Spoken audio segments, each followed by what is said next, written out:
Assalamualaikum warahmatullahi wabarakatuh. Nama saya Pani Melati Apriansyah dari Fakultas Ekonomi dan Bisnis Universitas Yarsi. Di sini saya akan menjelaskan materi tentang statistik parametrik uji ANOVA menggunakan aplikasi SPSS. Sebelumnya, saya akan share screen dulu. Oke. Sebelum mulai ke SPSS-nya, saya akan sedikit menjelaskan mengenai materi hari ini. Uji ANOVA atau Analysis of Variance merupakan pengujian dengan menganalisis varians. Apabila pada uji T jumlah sampel yang digunakan adalah 1 atau maksimal 2 sampel, maka pada uji ANOVA sampel atau variabel yang digunakan lebih dari 2. Kemudian di sini itu terbagi menjadi 2, ada one way ANOVA atau ANOVA satu arah dengan two way ANOVA atau ANOVA dua arah. Pada hari ini kita akan membahas tentang one way ANOVA satu arah dulu. Di uji ANOVA satu arah itu adalah jenis uji statistika yang digunakan untuk menguji apakah ada perbedaan rata-rata lebih dari 2 variabel yang bersifat bebas satu sama lain. Di sini ada contoh kasusnya. Contoh kasusnya yaitu mahasiswa FKYRC angkatan 2018 ingin melakukan pengujian efek dari 3 macam merek obat penurunan tekanan darah terhadap 3 kelompok pasien. Sebuah penelitian dilakukan dan mengambil sampel pasien yang dikelompokkan menjadi 3 sesuai dengan merek obat yang diminum, yaitu di sini terdapat variabel value-nya itu ada 3 kelompok. Kelompok pasien 1 itu disebut dengan obat X, kemudian kelompok pasien 2 yaitu obat Y, dan kelompok pasien 3 itu obat Z. Oke, langsung aja kita ke SPSS-nya. Di sini kita pertama-tama masukkan datanya dulu, seperti biasa.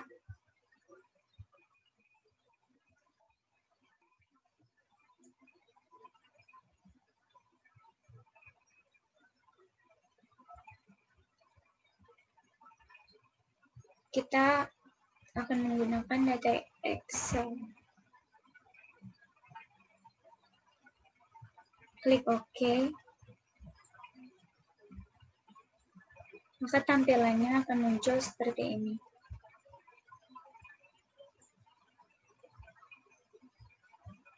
Nah, seperti biasa di kelompok pasien X ini kan dia datanya masih string.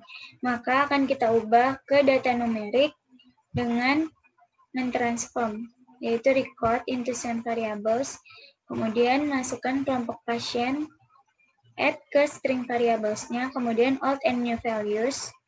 Kemudian seperti biasa di sini, itu kan dia ada 3 jenis obat, X, Y, dan Z. Maka dari itu, kita masukkan yang pertama itu ada obat X di value-nya, kemudian kita kasih kode 1. Yang kedua itu ada obat Y, kita kasih dia kode 2. Dan di sini ada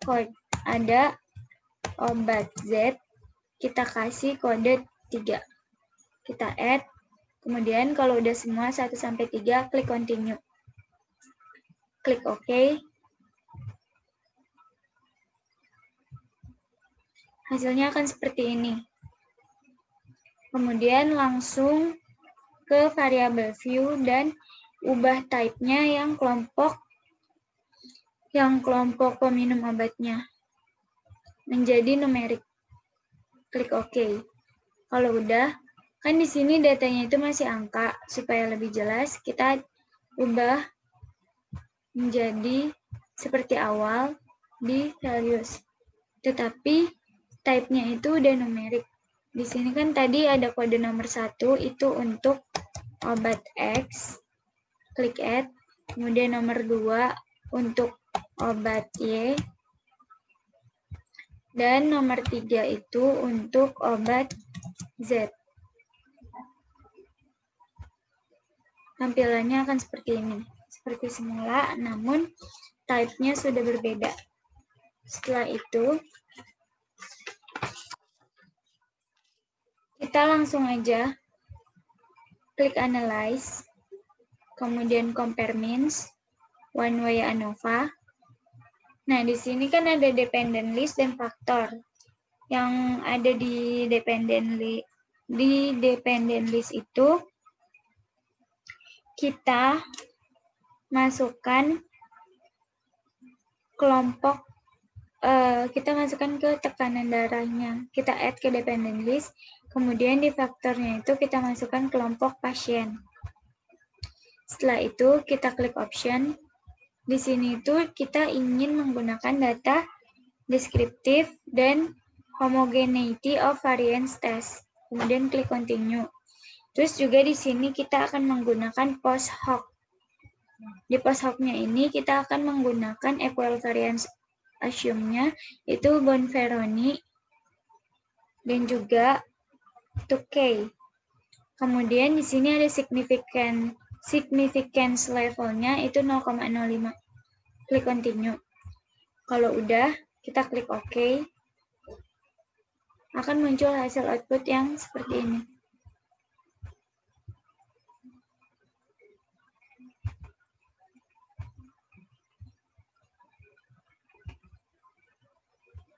Hasil outputnya akan muncul seperti ini.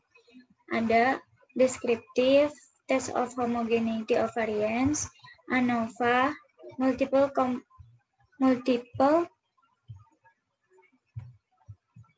comparisons, dan homogeneous subsets.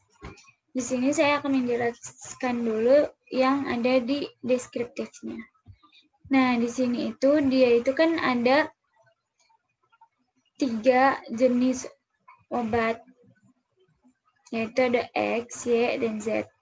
Masing-masing jumlah peminumnya itu ada 7 orang, dengan jumlah total itu 21. Nah, di sini itu ada mean atau rata-ratanya. Di rata-ratanya itu pada obat X memiliki rata-rata 125 dengan standar deviasi 10,801, standar errornya 4,082, ada juga minimum dan maksimumnya. Jadi di sini pada obat X rata-rata tekanan darahnya yaitu 125,00, yang dimana tekanan darah terendah atau minimumnya itu 110 dan tekanan darah tertingginya atau maksimumnya 140. Kemudian pada obat Y itu rata-rata tekanan darahnya itu 125, kemudian dengan tekanan darah terendah 105 dan juga dengan tekanan darah tertingginya 140. Pada obat Z itu terdapat rata-rata tekanan darahnya itu 152,14 dengan minimum tekanan darah atau tekanan darah paling rendah itu 130 dan juga tekanan darah paling tingginya 175 atau maksimumnya. Kemudian selanjutnya di sini itu ada test of homogeneity of variance.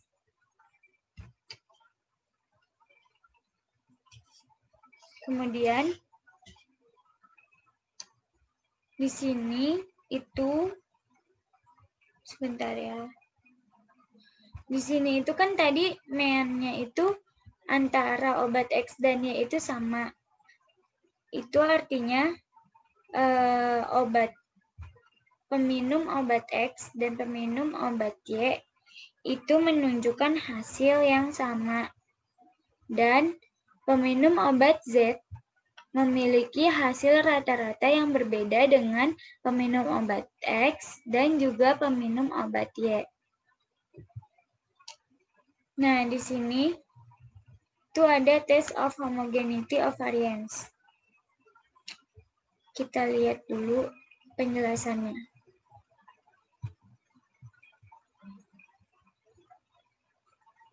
Nah, di sini itu kan ada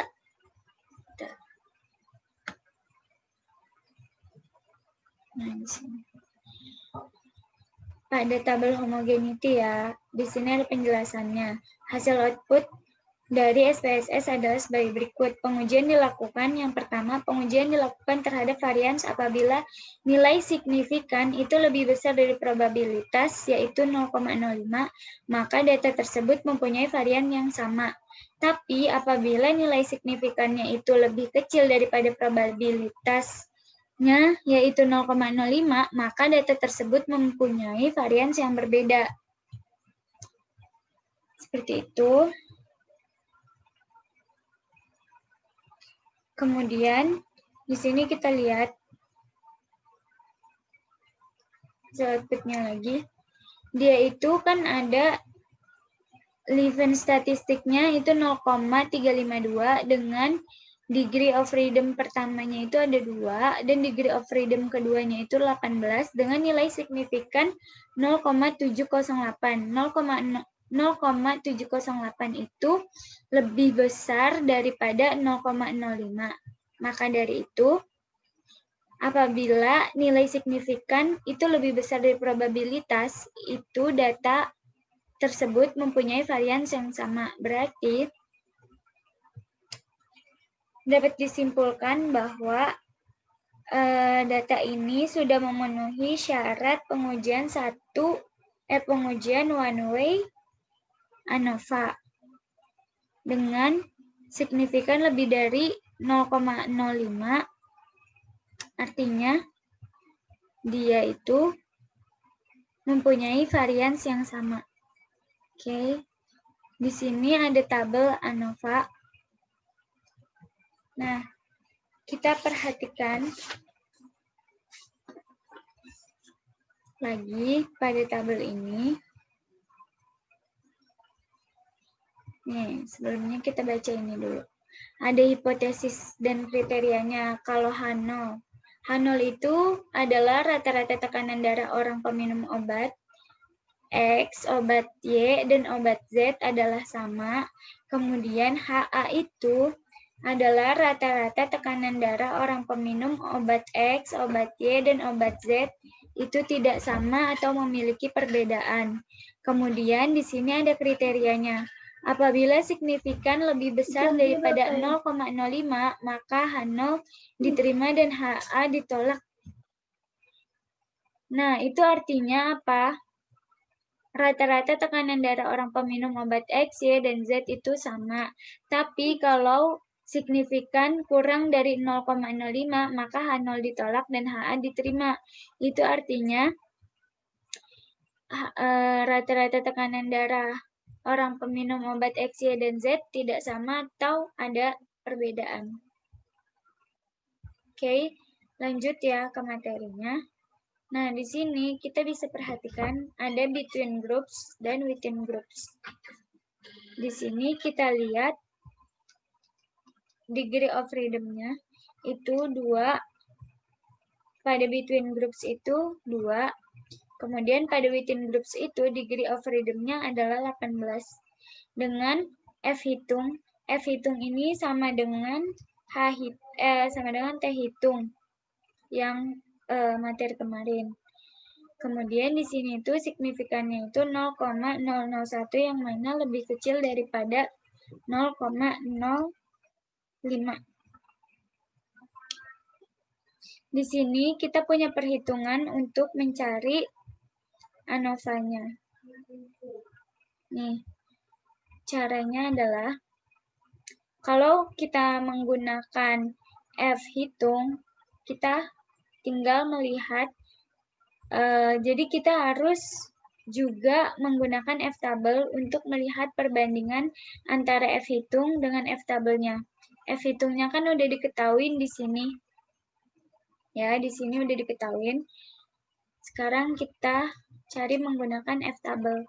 Rumusnya itu adalah DF pembilang atau N1 per DF penyebut atau N2. Nah, di sini kita lihat. Di sini itu ada DF, ada 2 DF, yaitu pada between groups dan within groups, ya kan. Nah, di between groups ini itu adalah kita anggap sebagai N1. Dan pada within groups itu adalah N2. Jadi 2 DF F tabelnya itu ada 2, ada DF dengan nominal 2 dan juga 18. Kita lihat di sini, untuk N1-nya itu kan 2, berarti kita lihat di tabel yang kedua. Kemudian di N1-nya itu di 18. Berarti dapat diketahui bahwa nilai pada F tabelnya itu adalah 3,55. 3,55 dengan dibandingkan dengan F hitungnya itu 10,005. Itu artinya F hitung lebih besar daripada F tabel. Karena F hitung itu jumlahnya tadi 10, dan F tabelnya itu tadi 3, maka dari F hitung dan F tabel tersebut dapat diketahui bahwa H0 ditolak dan HA diterima. Itu artinya adalah rata-rata tekanan darah orang peminum obat X, Y, dan Z tidak sama atau memiliki perbedaan. Lanjut, di sini ada post hoc test. Ya, post hoc test. Apa sih post hoc test itu? Kita baca dulu. Post hoc test digunakan untuk mengetahui variabel mana yang memiliki perbedaan yang signifikan. Jadi digunakan untuk mengetahui variabel yang mana saja yang memiliki perbedaan yang signifikan itu dengan melihat pada kolom min difference-nya itu ada tanda bintang. Kalau misalnya dia ada tanda bintang, itu artinya ada perbedaan yang signifikan. Sekarang kita perhatikan. Di sini itu terbagi menjadi 2. Ada tukai HSD dan Bonferroni. Nah, pertama itu ada tukai HSD yang dimana perbandingan antara obat X dan obat Y itu 0,00, dia itu nggak ada bintangnya, dan juga memiliki signifikan sebesar 1,00. Itu artinya adalah adanya perbedaan 1,00 itu kan lebih besar dari nilai probabilitasnya ya, yang 0,05 itu. Dengan demikian, perbedaan rata-rata tekanan darah tersebut itu tidak signifikan. Kemudian di sini itu ada perbandingan antara obat X dengan obat Z, yang dimana di mean difference-nya ini dia memiliki tanda bintang, yang artinya adalah memiliki perbedaan yang signifikan dengan nilai mean difference-nya itu min 27,143 dan signifikannya itu 0,003. Begitu juga dengan seterusnya, cara bacanya itu sama. Dan di sini itu ada homogeneous subsets. Pada homogeneous subsets ini, dia itu memiliki 3 kelompok ini lagi ya, obat yang mau kita olah itu dengan perbandingan tekanan darahnya. Nah, di sini jumlahnya itu masih sama dengan obat X dengan 7 peminumnya, kemudian 7 peminum obat Y, dan juga 7 peminum untuk obat Z dengan jumlah 21 orang totalnya. Nah, di sini itu ada subset for alpha-nya itu 0,05 ya. Dia itu memiliki 2 kolom. Ada subset for alpha 1 dan subset for alpha 2. Di sini kita perhatikan ada obat X dan Y, yang dimana dia itu memiliki subset for alpha pada kolom pertama dengan nilai yang sama, yaitu 125,00 atau dengan tekanan darah yang sama. Kemudian di sini ada obat Z, itu diletakkan pada subset for alpha 2 dengan tekanan darah 152,14. Dan ketiganya memiliki nilai signifikan yang sama, yaitu 1,000. Di sini artinya adalah obat tekanan darah pasien obat Z itu memiliki perbedaan dengan pasien peminum obat X dan Y, karena obat pasien peminum obat X dan Y itu memiliki tekanan darah yang sama. Oke, kemudian dari seluruhnya ini dapat disimpulkan bahwa pasien peminum obat X dan Y itu memiliki tekanan darah yang sama, dan pada pasien peminum obat Z itu memiliki tekanan darah yang berbeda dengan pasien peminum obat X dan Y. Oke, sekian materi yang bisa saya sampaikan hari ini. Kurang lebihnya mohon maaf. Wassalamualaikum warahmatullahi wabarakatuh.